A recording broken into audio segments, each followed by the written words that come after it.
Hi, in this video we're going to be looking at audio tracks. How to add an audio track. There are various ways of doing that, how to set it up with your sound card, and also things like how to delete a audio track.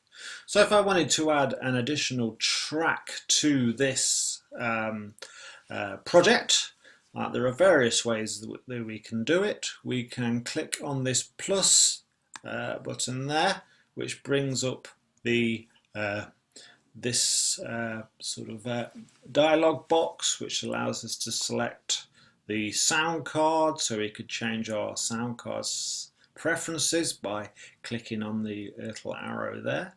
We can also set up what input it is connected to and the output on there, and then we've also got an option for creating a number of tracks with similar settings there. So to create an audio one, you need to make sure that the audio box there is selected, and then we could press create onto that. And there is also another way that we can do that. If we go up to track and then add new, and so it's track, new audio track, that sort of very quickly creates a track like that. So we can sort of various ways of creating a audio track in Logic Pro, and we can sort of very easily get rid of those. If we right click on this header of the track, we can delete a track quite easily. Obviously that will remove any audio data that's in there as well. So we'll just leave us here with the our audio track. So audio free, not very descripted. So if I double click on that, I can actually change the name of it. So I shall change it to Mike and then press return, and that changes that. And you may notice that we have a bit more information here, and this is called the inspector. When it creates a track at the beginning, it may look like that, and all we need to do here is to sort of remove those, so we've got a little bit more room that we can actually see. So if we get rid of the inspector, our track looks like that, but if we want to edit it in a bit more detail, if we press the I button, the inspector comes up for the track which was selected there. So if we've got multiple tracks, we select the track and then we can sort of update the information on that. Excuse me. Now every track has these various sort of buttons that we can sort of connect on there, and it also has this bit here which is like an icon. So if we click on that, it brings up this area, and it's just to make it look sort of nicer. So we can sort of select, this is a microphone, we'll select that one. Just makes it sort of a little bit easier to sort of see. So we've changed the name, we've set up an icon, and then we've got mute, which will turn off the track. So if we've got several tracks together and we want to remove this track but not delete it, we can select our mute.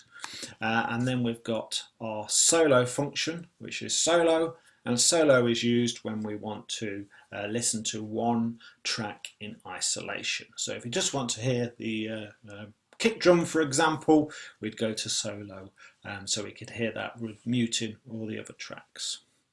R means that's record enable. So if we actually want to record our track, we press R, which means that we can now record enable that. And then we've got our I, which is basically used for input monitoring. So that means that we can monitor through software the input of this track. So that might be you want to hear, say like you're playing a guitar, you may need to hear the guitar at its input from that. So we've got the option there.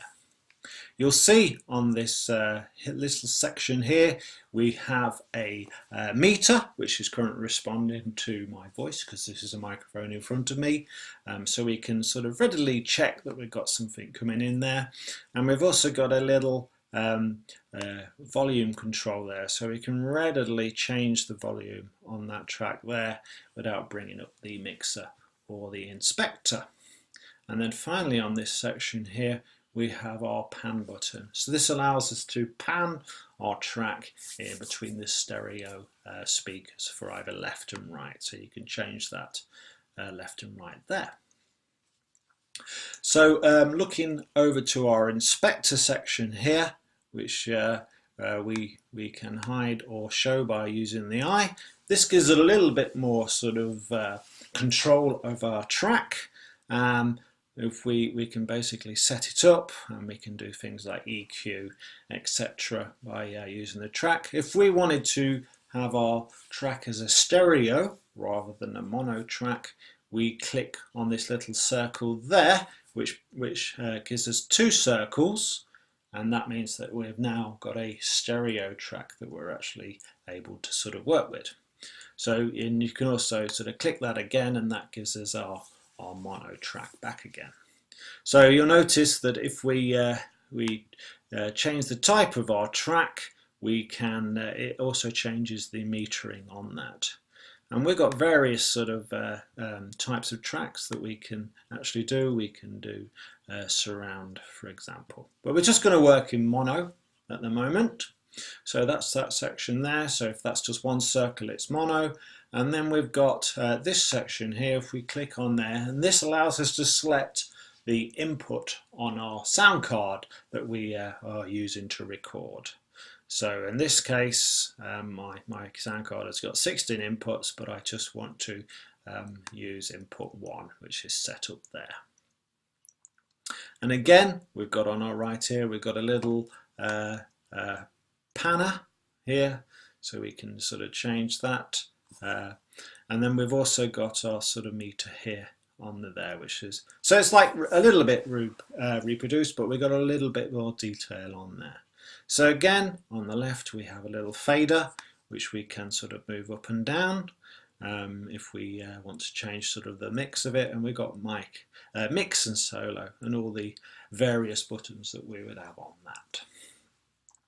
that. So this is a sort of a brief overview of an audio channel.